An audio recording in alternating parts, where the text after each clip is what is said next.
Hi, I'm Donna Jordan from Jordan Fabrics. Today I'm going to make a new pattern. I've got it sketched out here on my envelope. That's the block. When we make 4 of them, we will turn them different directions. We'll get a secondary pattern. So let's go down to the retail store and get some fat quarters, because that's what we're going to use, a fat quarter bundle. We need a colorful fat quarter bundle. It doesn't really matter which color, but we need some deeper, medium to darker colors. And I think I want to use solids today because they will make this pattern really pop.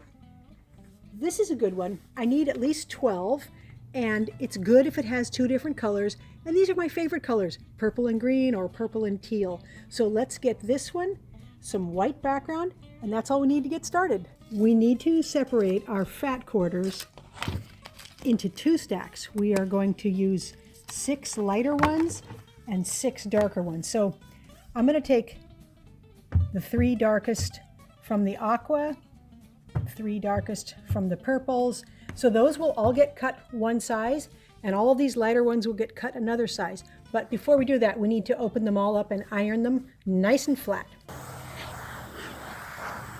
I have my 6 lighter fabrics all stacked up here. This is the 6 fat quarters, and I'm going to cut them all at the same time. And I need to cut 8 1/4 inch squares. And I'm going to get 4 of them. So I'm going to get 2 here and 2 here.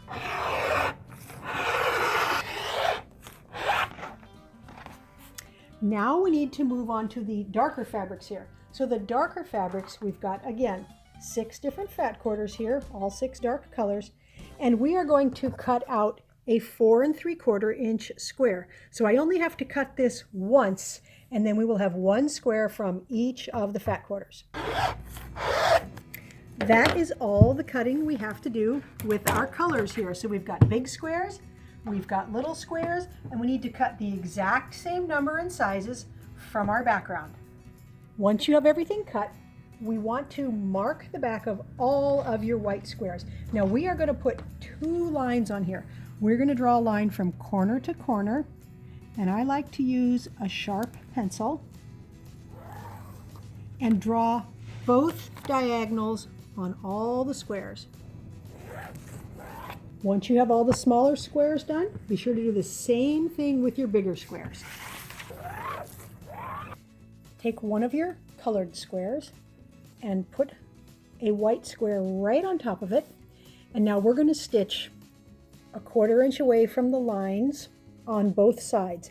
Now it's real important to stitch very accurately. So my presser foot is 1/4 inch. So I'm just going to keep it lined up on the line and go all the way down. So the more accurately you sew, the more precise your pieces will be after you get all done.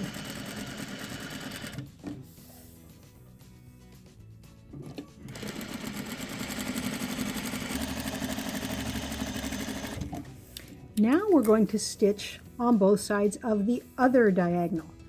Same thing, slow and careful. Once you're done with your small squares, do the same thing with your colored and white large squares. Now we are going to take this and put it back on the cutting table. I'm going to line it up on these 2 lines, and I'm going to show you how to cut it so we can get 8 half square triangles. Now this one is 8 1/4 right now, and I want to cut it in half. So that's 4 1/8 inches. And don't worry about these numbers. You don't have to remember them because they're all going to be in our pattern on our website. But I'm lining this up on the 4 1/8 mark, and it's going right across the middle there. So I'm going to slice it this way, and then I'm going to move my ruler over here and do the same thing. It's going right across the middle. I'm not going to move anything, but I'm going to cut along the pencil lines that I drew earlier. First this way, and then this way. And we will have 8 half square triangles with very little effort. So I'm going to take these over and we will get them all ironed up. To iron these, you want to set it on your ironing board and peel that dark one away, leaving the white part on the ironing board. Make sure it's nice and straight. Then iron it. Once they're all ironed, you're going to want to trim off all these dog ears. And then we're going to use this same procedure on all the rest of our big and little squares. I have all of the half square triangle blocks done. So let's take 2 of the greens and 2 of the purples back to the sewing machine. We're going to sew these blocks in this order, so I'm just going to put those right sides together. There's nothing to match. This is very easy sewing. Now leave that on the machine and slide this pair right over.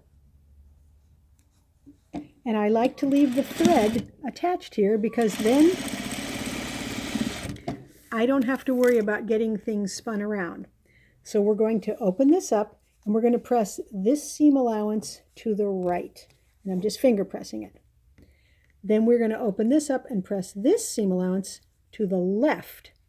That way, when we put these together, the intersection will nest and it will be real easy to match that. Get those steam pressed nice and flat. Now we are going to take all of these little squares and we're going to make a whole bunch of these blocks. Now we're ready to take these blocks and mix them together. So we're going to take 2 of these blocks and put them like that. Then we're going to take a purple and a green and put them like that. So I'm going to take all of my pieces and make this block with all of them.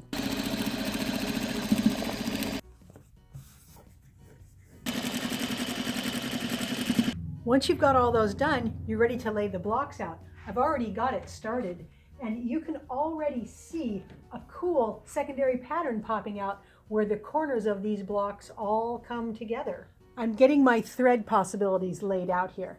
There's a lot of different colors that would work. Obviously, we could use white, but I don't think I'm going to like it on the really dark fabrics. Same thing here. This purple it matches really well there, but it's really going to show there, and I don't think I will like it up here on the green.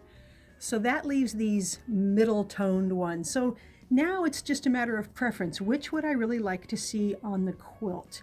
And I think this turquoise one is going to look the best. So here's a lot of the thread. If I reel off a whole bunch, you can see it on the white, you can see it on the purple. That's going to look really good. I'm going to use a pattern called Tangled for the quilting. I love this pattern. I like all those little swirls, big little swirls, and this will look really good on those large white areas that we have in this quilt.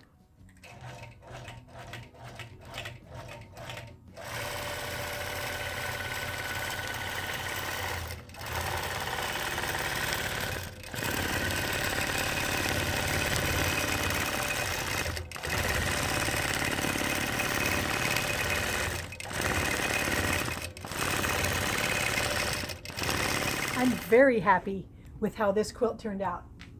We're calling it Criss-Cross because you see those diagonal lines like this, and they intersect, and some lines have a lot of patchwork and some have less. I really like how we've got this square in a square, and then this square in a square, and this has the different colors in the middle, different colors around here. Very satisfying to make. I love the way the secondary patterns come out. You can even see a great big star here. The quilting pattern that's called Tangled, it's very curvy and looks really good against all these triangles. And you can see it nicely on the back because I used that solid color. Really fun to make. It turned out 59 by 85 inches. So it's a nice big long throw. And of course, if you had more fat quarters, you could make this bigger. It would make a nice bed-size quilt because the pattern is so big and bold. Thanks for watching our tutorial on how to make the Criss-Cross quilt. Now we're going to have another giveaway.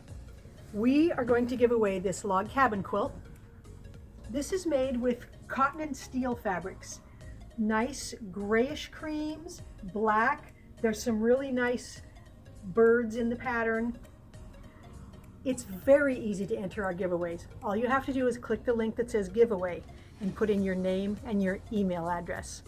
Good luck. Now, if you don't want to miss any of our tutorials, be sure to subscribe to our YouTube channel. Happy quilting!